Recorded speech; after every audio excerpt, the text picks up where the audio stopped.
오늘 주시는 하나님의 말씀을 함께 봉독하겠습니다. 오늘 주시는 하나님의 말씀은 사도행전 26장 1절에서 23절 말씀인데, 오늘 봉독은 1절부터 18절 말씀까지 봉독하겠습니다. 저와 여러분이 교독해서 함께 읽겠습니다. 아그리빠가 바울에게 이르되 너를 위하여 말하기를 내게 허락하노라 하니, 이에 바울이 손을 들어 변명하되 아그리빠 왕이여, 유대인이 고발하는 모든 일을 오늘 당신 앞에서 변명하게 된 것을 다행히 여기나이다. 특히 당신이 유대인의 모든 풍속과 문제를 아심이니이다. 그러므로 내 말을 너그러이 들으시기를 바라나이다. 내가 처음부터 내 민족과 더불어 예루살렘에서 젊었을 때 생활한 상황을 유대인이 다 아는 바라. 일찍부터 나를 알았으니 그들이 증언하려 하면 내가 우리 종교의 가장 엄한 바를 따라 바리새인의 생활을 하였다고 할 것이라.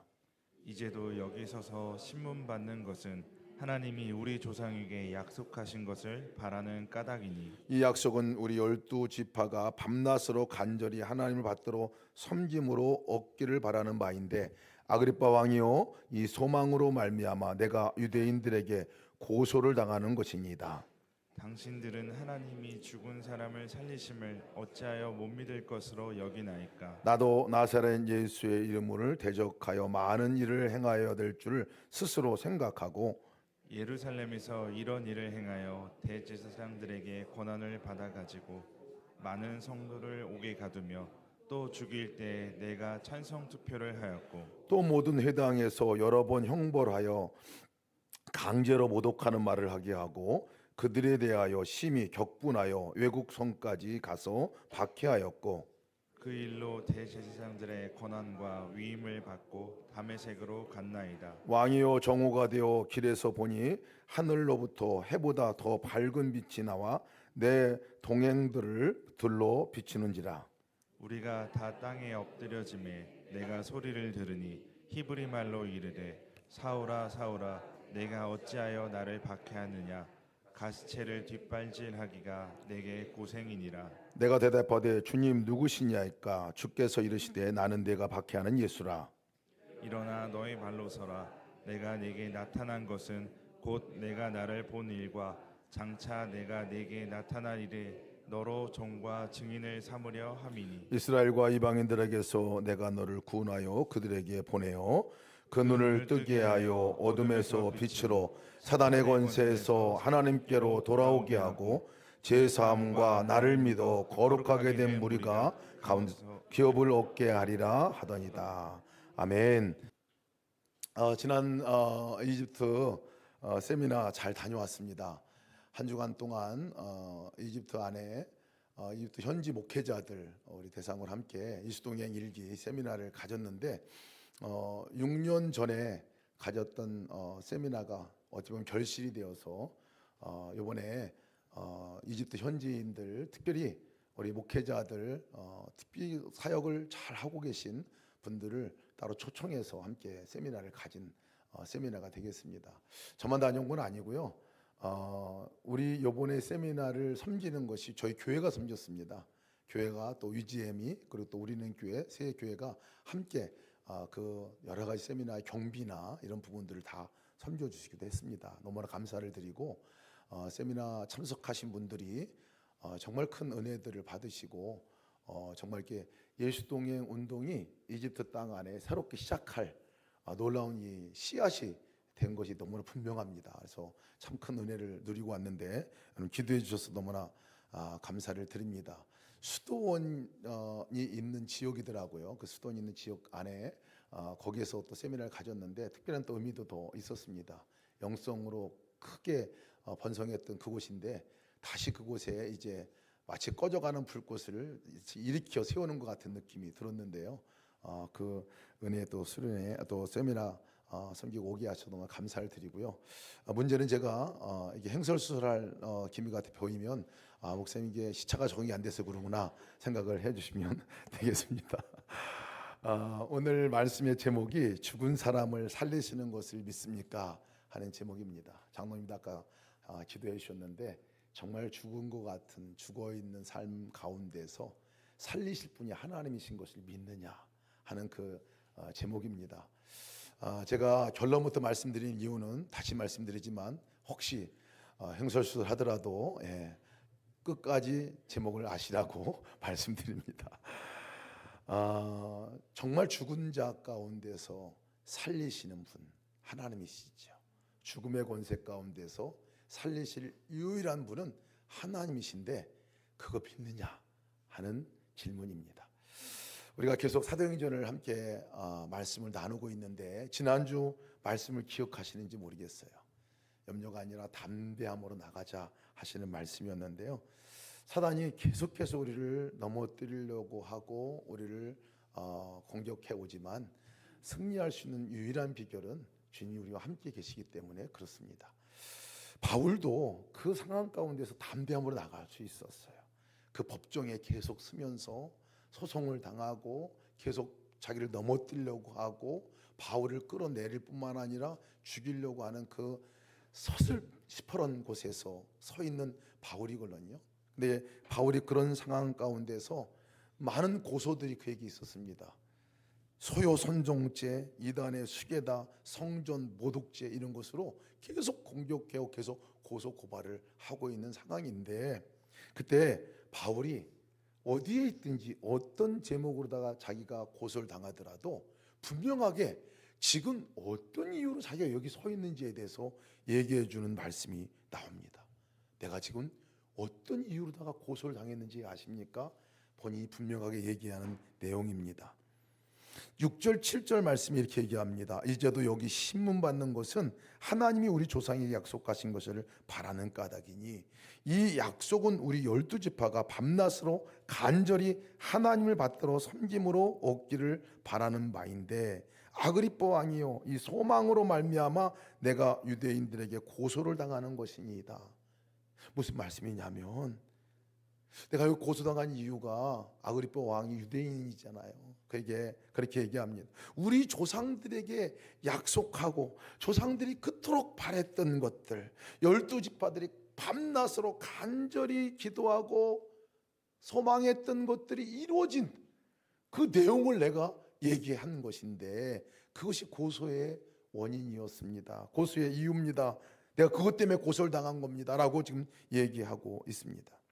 조상들에게 약속하고 12지파에게 밤낮 바랐던 것 그 예언이 도대체 뭔가요?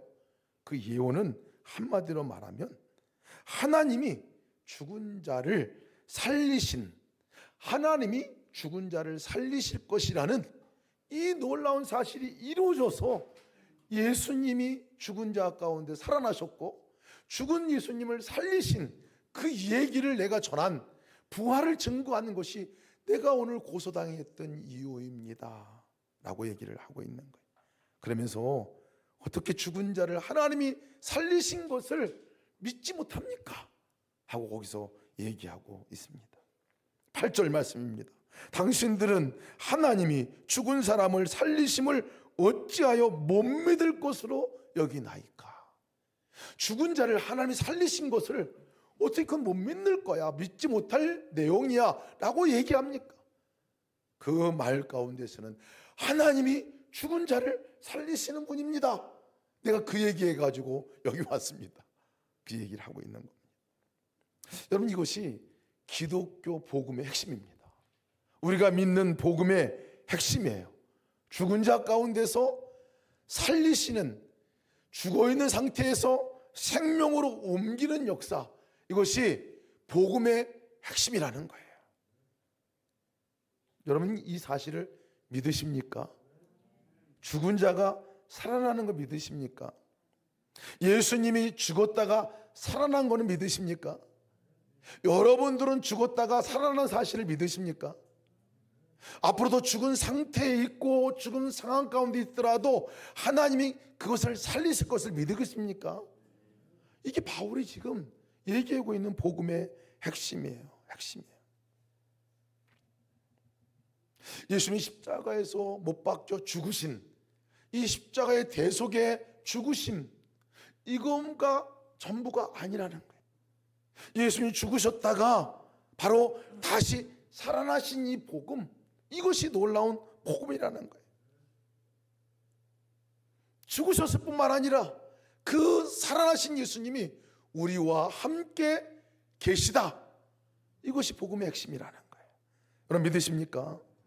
바울은 그렇게 얘기합니다. 나 이 말 못 믿었습니다. 말도 안 되는 이것을 이단으로 생각했습니다. 어떻게 죽은 자가 살아납니까? 그리고 어떻게 하나님이 사람이 됩니까? 어떻게 이 땅에 하나님이 우리 가운데 임할 수 있습니까? 같이 함께 할 수 있습니까? 나 이거 믿지 못해가지고 그들을 이단으로 규정하고 그들을 잡아다니는 사람이 나였습니다. 대제사장의 권한을 이임받아서 그들을 잡아다녔다. 그들을 핍박했다라고 얘기하는데 구체적으로 뭐라고 표현하냐면 그 사람들을 벌을 내릴 뿐만 아니라 강제로 그 사람들을 끄집어 와가지고 너 예수 부인해 라고 얘기를 할 뿐만 아니라 모독하고 부인하고 고문까지 한 사람이 바로 납니다. 다메섹에 다른 성 안에 예수 믿는 사람들이 있다고 해서 그 사람들을 잡으러 가기까지 한 사람이 납니다. 왜? 믿지 못해서. 그 사실을 믿지 못해서. 그런데 죽었다가 살아나셨던 그 예수님을 내가 만났습니다. 바울이 고백입니다.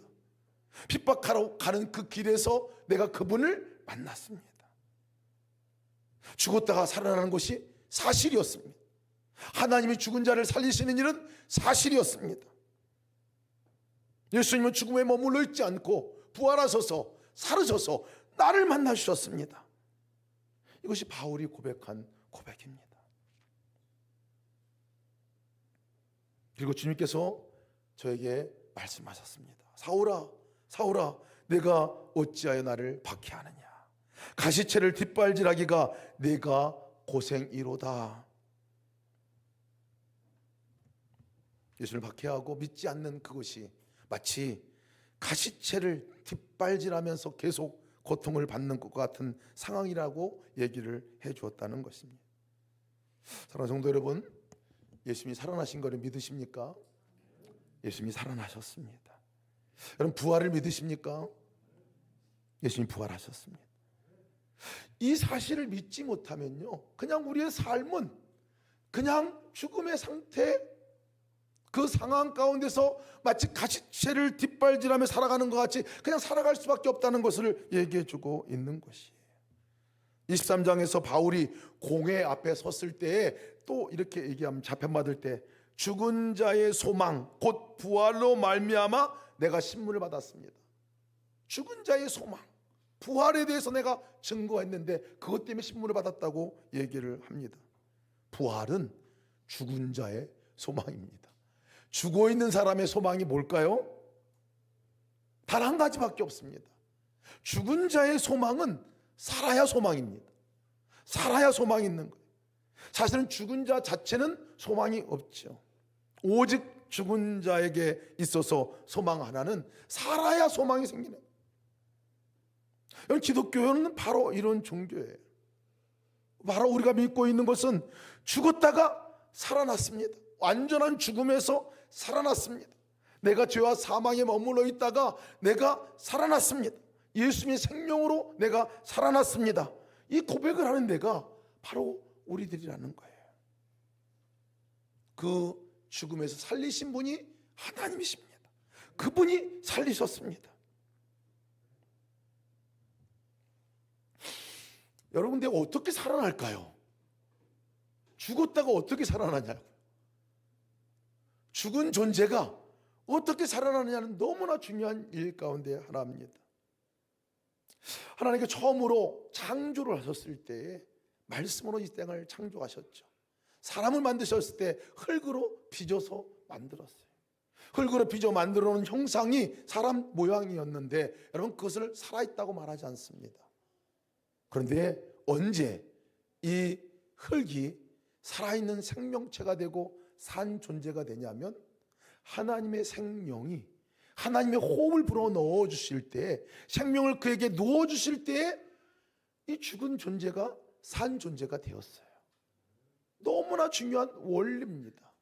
언제 살아납니까? 생명이 임할 때 살아나는 거예요.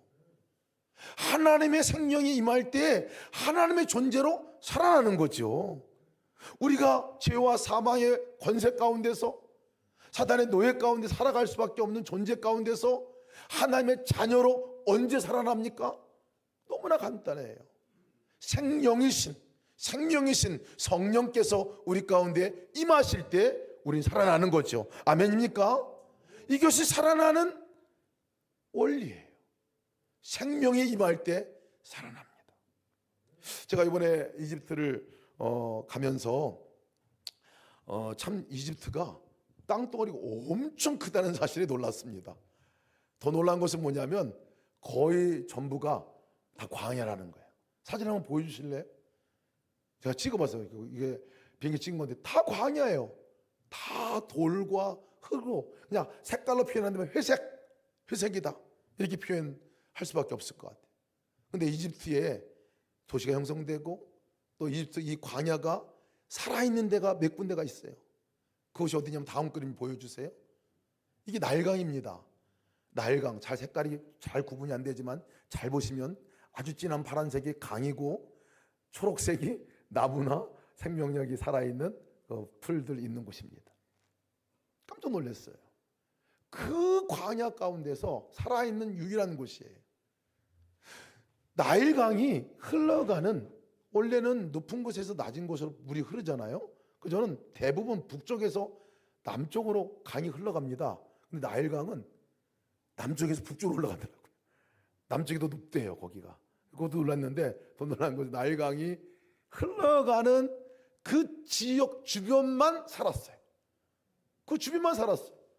그것은 어떤 의미냐면 광야가 있고 다 아무리 죽어있는 땅과 같지만 물길이 머무르고 닿는 데까지는 살아있더라고요. 어디가 산 땅이고 어디가 죽은 땅이냐 보면 너무나 명확합니다. 물이 머물러 있는 데까지 산 곳이고 물이 머물러 있지 않은, 닿지 않은 곳은 죽은 곳이에요. 제가 그거 보고 참 놀랐어요. 아, 죽었다가 살아나는 것은 그 땅도 물이 가서 닿으면 살아나더라고요. 이 대표적인 데가 어디냐면요, 우리 유대 강야 가운데 엔게디라는 데가 있어요. 다윗이 숨어서 살았던 오아시스입니다. 그곳에 거기에 산이 있는데 광야 한복판, 저런 광야 한복판에 오아시스의 물이 흘러가는 아주 그런 계곡이 흐르는 것 같은 그런 곳이 있어요. 그곳에 갔을 때도 깜짝 놀랐어요. 왜냐하면 어떻게 여기 물이 흐르고 어떻게 여기 생명이 살아날 수 있고 어떻게 여기 새들도 있고 어떻게 동물들이 와서 기구하는 물을 먹으러 오는 곳이 될 수 있을까? 이유는 단 한 가지더라고요. 하늘에서 떨어진 것이 아니라 저 끝에 있는 그 갈릴리 그 물이 땅속으로다가 연결되어서 거기까지 연결되어 있으니까 거기서 터져 나오니까 거기가 살아나는 거더라고요. 사해바다도 가보니까요, 사해바다에 거기 에네글라임이라는 오아시스가 있습니다. 사해바다는 다 죽었어요. 아무것도 살아있는 게 없어요. 근데 고기만 살아있어요. 소금 땅인데도, 죽음의 땅인데도, 물고기 한 마리도 살지 않는 그 땅인데도 그 지역만 물고기도 살고 그 지역만 가서 풍성한 이 나무들이 있고 열매가 맺히고 꽃이 맺혀지는, 그래서 그것을 에네글라임이라고 하는 곳인데요, 거기도 이유가 단 한 가지예요. 그 밑으로다가 연결되어서 물줄기가 거기까지 닿아가지고 거기서 터져 나온 거예요. 그러니까 거기가 산 거죠. 죽음의 땅이어도 살아날 수 있는 유일한 것은 물이 닿으면 산다, 생명이 닿으면 산다. 살아나는 원리는 너무나 간단한 것 같아요. 생명이 만나면 죽음의 땅은 살아나는 거예요. 근데 여러분, 사람들 생각은 이 생명이 닿는 곳에 살아나는 것보다는 스스로가 살아나려고 애씁니다. 스스로가 생명을 얻으려고 합니다. 스스로 살 것이라고 발버둥치고 그렇게 생명을 향해서 나갑니다. 근데 원리상으로다가요, 생명은 이 사는 것은, 죽음이 바뀌는 것은 생명을 만나지 않으면 안 되는 거죠. 처음 생명 주실 때도 마찬가지였고요, 우리가 구원받는 생명을 얻을 때도 마찬가지였습니다.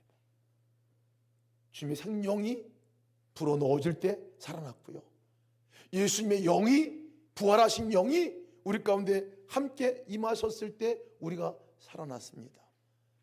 죽음의 상태도 마찬가지죠. 죽음의 상황 가운데서 우리가 어떻게 그곳에서 살아날 수 있겠습니까? 생명 되시는 주님이 임하시면, 생명되신 주님과 연결되어지면 그것이 살아나는 역사가 있게 됐다고 하는 메시지고 말씀이라는 사실입니다. 바울은 사실 스스로가 발버둥친 인생이었습니다. 스스로가 구원을 얻어보려고 애쓴 인생이었어요. 자기의 그 율법적인 교훈, 최고의 문화생, 가말리엘 문화생으로 살았던 사람입니다. 율법적인 지식도 많았고 바리새인 중에 바리새인으로 살았던 사람이고, 나중에는 그것도 모자라서 열심 있게 이단들을 잡아 죽이는 열심을 가지고 와서 오히려 그것으로 자기가 명성도 얻고 구원도 얻는 그 삶으로 나갔던 사람이, 그래서 자기의 삶 가운데서 자기의 노력과 애씀으로 무엇인가를 얻으려고 했던 사람이잖아요. 근데 성경은 바울은 자기가 그때의 삶을 나는 죽었던 사람입니다, 죽은 사람입니다라고 고백합니다. 여러분, 죽음은 분리되어 있을 때 죽음이라고 말합니다. 분리되어 있는 것을 죽음이라고 말해요. 몸과 영혼이 분리되어 있는 것들을 죽음이라고 말합니다. 영적으로 죽음은 우리가 하나님과 우리가 분리되어 있는 순간은 죽음이라고 말하는 거예요. 바울이 나중에 깨달았습니다. 그때가 하나님과 자기가 함께 연합되지 못했던 것을, 주님의 영이 자기 안에 임하여 함께 살아가는 삶을 살지 못했던 것들을 나중에 대해서 알게 됐어요. 나중에 예수님을 만나고 나니까 바울이 달라진 건 단 한 가지, 생명이 들어와서 함께 새로운 피조물이 되어 새롭게 살아가게 되었다는 것이죠. 그런지 그리스도 예수 안에 있으면 새로운 피조물이라, 이전 것은 지나갔으니 보라 새 것이 되었도다. 바울의 고백입니다. 이렇게 자기가 새롭게 주님을 만나고 나니까 고백하는 고백은 살아납니다. 살아납니다. 예수님 만나면 살아납니다. 하나님은 살려주시는 분입니다. 생명을 주시는 분입니다. 예수님을 죽은 자 가운데 살려주셨을 뿐만 아니라 나도 죽은 자 가운데 살려주셨습니다. 그런데 어찌하여 당신들은 죽은 자 가운데서 사는 것을 믿지 못합니까? 죽음 가운데서 살아나는 것을 믿지 못합니까? 바울은 지금 이렇게 얘기하고 있어요. 예수님께서 고난당하시고 그리고 죽으시고 다시 부활하신 그 일은 바로 예언자들이 설명해 줬고, 많은 유대 조상들이, 너희 조상들이, 우리 조상들이 그토록 소망했던 일인데 그게 이루어진 거예요. 근데 왜 그걸 못 믿습니까? 라고 지금 얘기를 하고 있는 거예요. 이스라엘 백성과 이방 사람들에게 빛을 선포하는 그분이 예수님이십니다. 지금 얘기하고 있어요. 이렇게 얘기를 하고 나니까 이 베스도와 아그리빠 왕이 그런 바울의 모습을 보고 어떻게 반응한지 아십니까? 베스도가 말합니다. 바울아, 네가 미쳤구나. 많은 학문이 너를 미치게 했구나.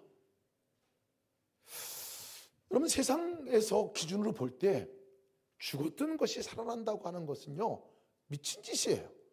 믿지 못할 얘기입니다. 그런 얘기하면 미친 사람으로 오해받을 수 있습니다. 아그리빠 왕도 이 아그리빠 왕에게 향해서 바울이 이렇게 얘기합니다. 왕이시여, 선지자를 믿으시나이까? 이 말은 무슨 말입니까? 선지자가 예언한 말씀입니다. 그거 당신 믿으십니까? 라고 얘기하니까 이 아그리빠 왕이 내가 적은 말로 나를 권하여 그리스도인이 되게 하는구나 얘기했습니다. 못 믿겠다는 거예요. 여러분들은 죽었 상태에 있는 것이 살아나는 것을 믿으십니까? 이것이 우리의 믿음 가운데, 삶 가운데 얼마나 중요한 일인지 몰라요. 마가복음 보면 제자들이 믿지 못했어요. 그러니까 여러분들의 믿음과 제자들의 믿음을 비교해 보면 아마 여러분들의 믿음이 훨씬 더 좋습니다. 왜냐하면 제자들은 못 믿었어요. 예수님 부활하고 나서 못 믿었어요. 살아났다니까 못 믿었어요.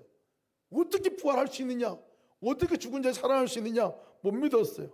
그것을 보고 예수님이 책망하신 내용이 나옵니다. 그 이야기를 꾸짖어서 책망합니다. 믿음 없는 것과 마음이 완악한 것을 꾸짖었다고 그랬어요. 부활을 믿지 못하는 신앙은 완악한 마음을 갖고 있는 사람이라고 지금 얘기하고 있는 거예요. 왜? 생명의 핵심이 거기에 있기 때문에 그렇습니다. 예수님은 더 이상 무덤에 머물러 있지 않다는 것을 믿으시기 바랍니다. 죽은 상태 그대로가 아닙니다. 절망의 상태 그대로가 아니에요. 황폐한 상태, 무너진 상태 그대로가 아니에요.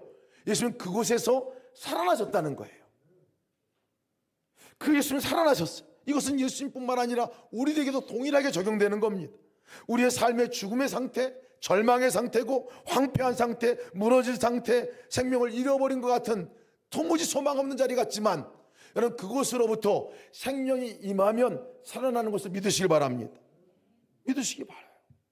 이것이 우리의 삶에 우리가 붙들 내용입니다.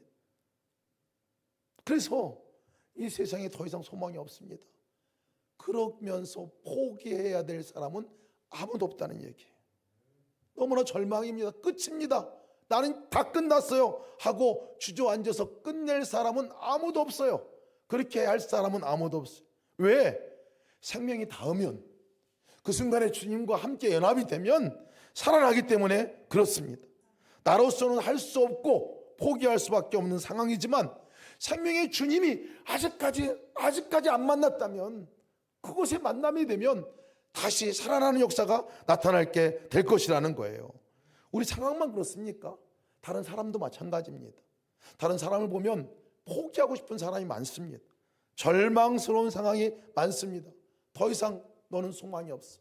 상대도 하지 않습니다. 끝난 거라고 여겨지는 사람도 많이 있습니다. 설득하고 노력하고 애써봤지만 더 이상 들으려고 하지 않는 사람들을 볼 때 더더욱 그렇습니다. 이 세상을 보면 다른 사람들 보면 저 사람은 도무지 안 돼 라고 우리가 얘기할 때도 있습니다. 여러분 그러지 말라는 거예요. 왜? 상황은 그렇지만 죽음의 그 상황에서 그들도 생명의 주님을 만나면 생명의 주님이 그들에게 닿으면 생명의 주님과 연합하면 살아나게 된다는 것을 성경은 말씀하고 있기 때문에 그렇습니다. 여러분 그거 믿으십니까? 우리의 삶이 아무리 죽은 것 같지만 끝이 아니라는 거예요. 아직 생명이 닿지 않았다면 끝이 아니라는 거예요. 이번 세미나 때 이집트 목회자들을 만나면서 참 감동 깊은 것이 뭐였냐면 이집트의 역사가 기독교 역사가 놀라웠다는 거예요. 오래됐다는 걸 알게 돼요. 예수님이 피난 가신 곳이 거기예요. 예수님이 거기 가셨고 초대교회가 시작됐던 곳도 거기입니다. 많은 교회들이 거기에 있었고 수련회 우리 세미나 했던 장소가 수도원, 굉장히 많은 수도원, 초대교회 수도원들이 거기 있었더라고요. 거기에 있었어요. 한 목사님이 강의를 하면서 저는 3대째 우리 믿어온 믿음의 집안에서 자랐습니다 이렇게 얘기하니까요, 거기 어떤 분이 나중에 그러시더라고요. 나는 300년째 우리 믿음의 가보니 300년째 300대째 좀 내 믿고 있다 얘기하시는 분이 있었어요. 명함을 못 내면 명함도 못 내면 기독교 본성한 그곳이었는데요, 그곳에서 이 예수님에 관한 얘기를 했습니다. 예수님이 우리와 함께 하신 얘기를 했습니다. 예수님이 지금도 계시다는 얘기를 했어요. 생명의 주님이 지금 여기 계시고 그분이 24시간 360일 우리와 함께 계십니다. 그 얘기를 모르는 바가 아니었습니다. 다 알고 있는 내용이었어요. 거기 참석한 이집트 목회자들 모두는 정말 각계에서 사역을 잘하고 계신 분들이셨어요. 제가 만났던 분들 이집트 분과 시리아 난민 가운데 만나셨던 두 분이 만난 가정, 그분이 그날 만나서 그 얘기를 하시더라고요. 저는 사역을 열심히 했습니다. 예수님 잘 믿고 있었습니다. 그런데 오늘 저녁 때 뭔가 모르는 내 눈이 열리는 것 같은 느낌이 들었다는 거예요. 마치 담벼락이 무너지는 것 같은 느낌이 들었다는 거예요. 예수님이 계신 거 알았는데 오늘같이 너무 분명하게 예수님이 보여지게 된 것은 없었던 것 같다. 정말 주님이 오늘 계신 이곳, 너무나 단순하고 너무나 간단한데 오늘 다시 눈을 뜨고 주님 교제하는 시작이 된 것 같다. 그 고백을 하시더라고요. 얼굴도 달라지셨어요. 잘 못 믿고 있었다는 것이 아니라 생명과 우리가 연합되는 순간에는 그런 거죠. 생명이신 예수님이 보여지고 생명이신 예수님과 연합이 되면 바로 달라지는 거죠. 여러분 우리의 삶 가운데 우리는 날마다의 부활을 경험하시길 축복합니다. 날마다 죽음 같은 곳에서 건져냄을 얻는 역사를 경험하시길 축복합니다. 유일한 하나밖에 없어요. 생명 대신 주님과 연합하는 길밖에 없다는 거예요. 바울이 주님께 말합니다. 주님 누구십니까? 그때 바울이 하나님 예수님께서 말합니다. 나는 내가 박해하는 예수다 라고 말씀하시죠.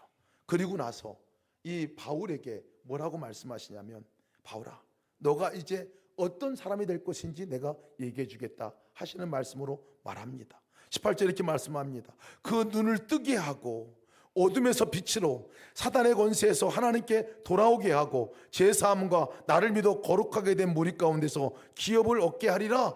무슨 말이냐면요, 바울, 이제 너가 이전에 눈 뜨지 못했다 눈을 뜨게 됐고, 너가 어둠에 있다 빛으로 나오게 됐고, 너가 사단의 권세에 있다가 이제 나에게 돌아왔고, 죄 가운데 갇혀 살다가 이제는 나를 믿어 거룩한 사람이 되었듯이, 이제 너가 생명을 갖고 있으니 마치 물이 머무는 곳마다 그것이 살아나는 것과 같이, 물이 닿는 곳마다 살아나는 것 같이 너가 그 역할을 감당하게 될 것이라는 것을 얘기해 주고 있습니다. 바울의 인생이 그렇게 바뀌어지게 된다고 얘기해요. 눈을 뜨게 하는 사람이 되게 했다는 거예요. 어둠에 있는 사람을 빛으로 나오게 하는 그 사람이 네가 될 것이라는 거예요. 사단의 권세에 있던 사람들이 하나님께로 돌아오는 역사가 너를 통해서 일어나게 될 것이라고 얘기해 주고 있어요. 제3, 나를 믿어 거룩하게 된 미리 가운데 사람들을 불러 모을 거라고 얘기해 주고 있어요. 이것이 바울의 얘기입니까? 아니, 우리의 얘기입니까? 바울만의 얘기가 아니라 바로 저와 여러분들의 얘기인 것을 믿으시기 바랍니다. 우리 존재가 누구냐는 거예요. 생명을 머금고 있는 사람들이 가는 곳은 마치 광야 땅 가운데서, 거기에 죽음의 땅이 생명이 물이 닿는 곳마다 살아나는 역사가 있는 것 같이 우리를 통해서 그렇게 하시겠다는 언약의 말씀으로 믿으시기를 축복합니다. 이렇게 말하면 나는 내가 할 수 있을까요? 이렇게 말하는 분들도 계실지 모르겠어요. 맞습니다. 우리 스스로는 안 돼요. 그러나 생명이 누군가를 알게 되면 가능합니다.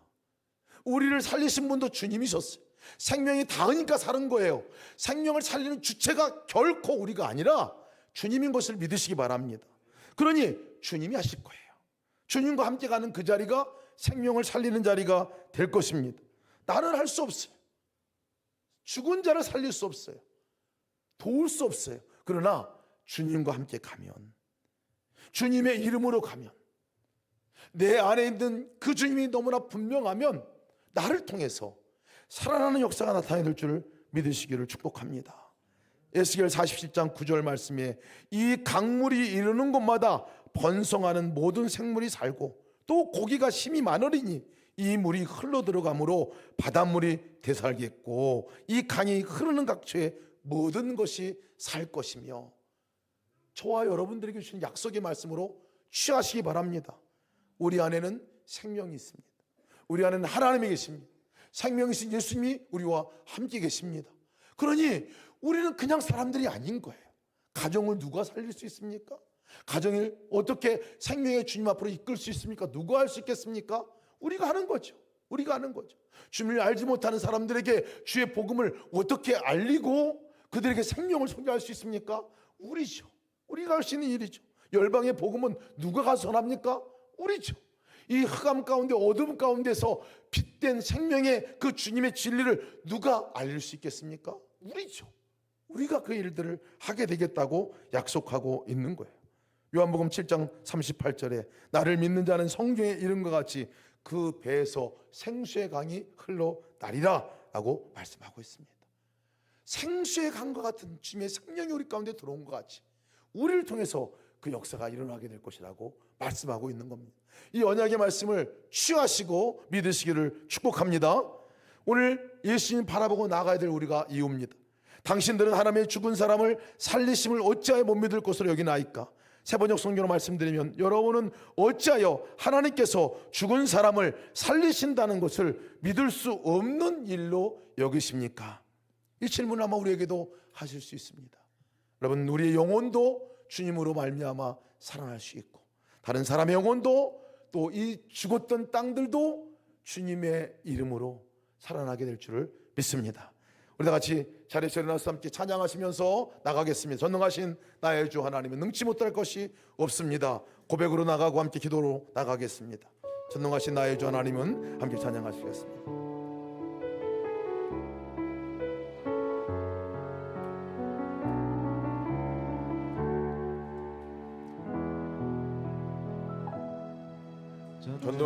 신실하신 나의 주 하나님이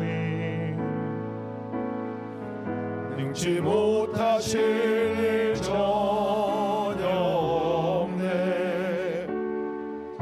우리의 모든 간구도 우리의 모든 생각도 우리의 모든 꿈과 모든 소망도 신실하신 나의 주 하나님이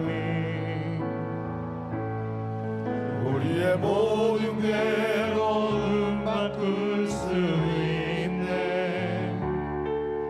불가능한 일 행하시고 죽은 자를 일으키시니 그를 이길 자 아무도 없네.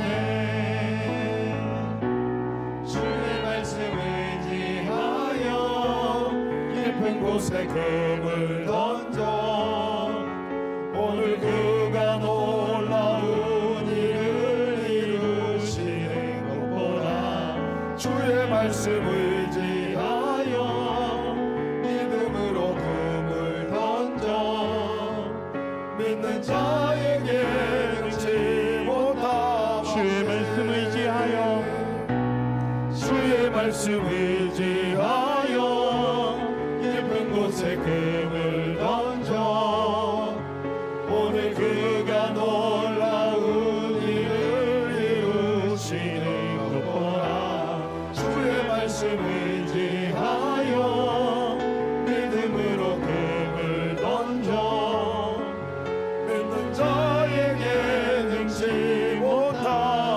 없네. 함께 기도하시겠습니다. 우리 기도하실 때 죽은 자의 살릴 수 있는 유일한 것은 하나님의 생명이 그 가운데 임할 때입니다.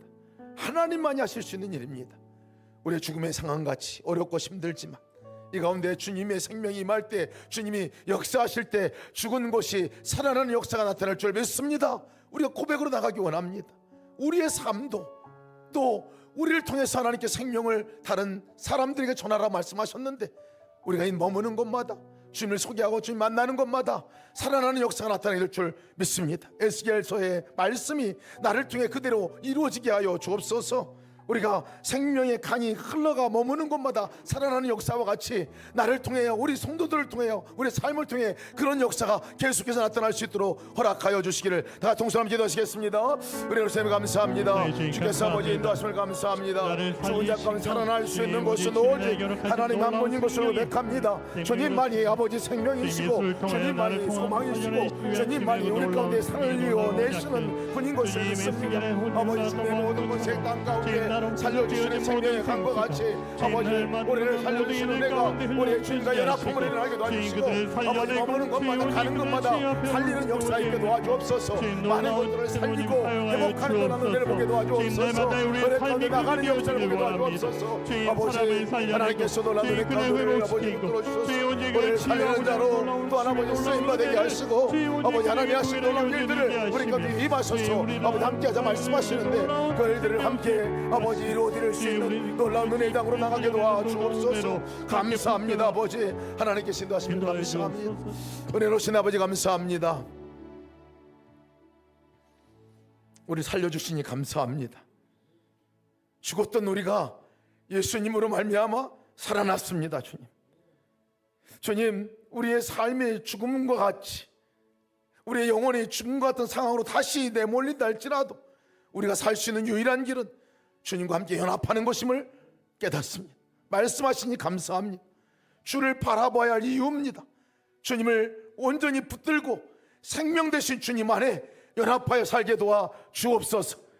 생명과 분리가 되면 죽음인데 하나님 우리의 삶의 주님과 날마다 동행하며 온전한 연합을 이루며 살아가게 도와 주옵소서.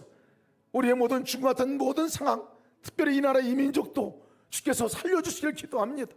주님께서 간섭해 주시고 생명의 주님께서 역사하셔서 이 민족이, 이 나라가 주의 생명으로 살아나는 나라가 되게 인도하여 주옵소서. 주님의 통치하심과 주님의 생명의 주권적인 역사가 강하게 역사하시는 나라가 될 수 있도록 인도하여 주옵소서. 우리 모든 삶 가운데 죽음과 같이 끊어지고 아버지 멈춰지고 절망 가운데 있는 모든 것들을 주여 건져내 주시고 다시 일으켜 세워주시기를 기도합니다. 육신의 질병, 병든 것, 죽음과 같지만 그것을 건져내 주시기를 기도합니다. 사회, 삶의, 재정의 문제, 관계의 문제, 모든 삶 가운데 도무지 아무런 소망 없어 보이는 그곳에 생명의 주님께서 역사하실 때 살아나는 역사가 나타날 줄 믿습니다. 주님과 함께 능히 극복해 나가고 주님과 함께 능히 살아나는 역사 있게 도와 주옵소서. 또한 우리를 통해서 하나님께서 생명의 역사를 이 땅에 이루고자 하시는 놀라운 소망과 계획을 갖고 계시니 감사합니다. 우리 모든 성도를 통하여 가정이 살아나게 도와주옵소서. 모든 성도를 통하여 직장과 있는 곳이 살아나게 하시고 이 땅이 또 열방이 살아나는 은혜가 있게 도와 주옵소서. 생명의 통로로 우리를 사용하여 주옵소서. 오늘 아버지 특별히 예배 나와 주 앞에 예배하는 모든 성도들의 삶을 축복하여 주옵소서. 하나님, 특별히 오늘 주 앞에 예물을 올려드립니다. 우리의 감사 제목을 주 앞에 올려드립니다. 10의 1조 예물을 드리고 감사 예물과 또 아버지의 선교와 구제헌금과 또 아버지의 각종 목적 헌금으로 주 앞에 드리는 주일 예물 또한 주 앞에 올려드리는 이 모든 손길을 받아주시고 우리가 드린 예배를 받아주시옵소서. 하나님, 정말 우리 모든 성도들이 어디에 있든지 생명의 통로로 쓰임받게 하여 주옵소서. 있는 자리가 축복을 마음껏 흘려보내는 그 자리가 되게 인도하여 주시옵소서. 고맙습니다 아버지. 성도들의 삶이 주님을 대신해서 주님의 이름으로 나가는 삶인 것을 믿습니다. 하나님, 그 자리가 하나님의 생명의 역사가 있는 하나님 나라가 되게 하여 주시옵소서. 이제는 우리 주 예수 그리스도의 무한하신 은혜와 하나님의 극진하신 사랑하심과 성령님의 함께하심과 동행하심의 역사가 죽은 자 가운데서 살려주시는 하나님을 믿고 다음 대에 있는 자리에 생명의 삶으로 살기 원하며 나가는 우리 모든 사랑하는 성도들 머리 위에, 그리고 이 땅에 생명을 잃어버리고 죽음 가운데 살고 있는 그들 머리 위에 이제로부터 영원토록 함께 하시기를 간절히 축원하옵나이다.